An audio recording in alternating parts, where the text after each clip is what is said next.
Okay, hello, so welcome to another video.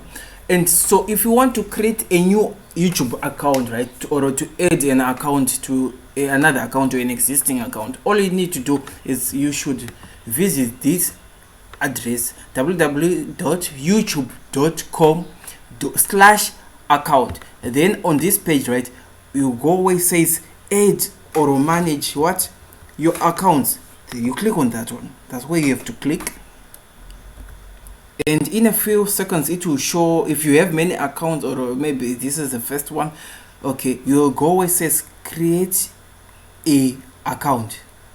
So I thought it would be like create an account, but it's create a account, a channel, sorry, I mean a channel. Oh shit.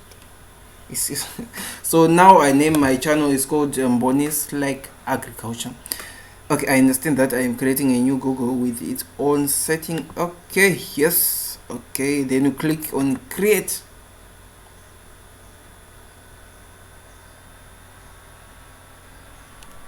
Okay, so it's going to direct us to another page, redirecting. Let's wait and see how it goes. So yeah, another. Okay, this is the channel address. I can see skip registered account, check through. Okay, so welcome. I have a new YouTube channel called Bonnie's Like Agriculture.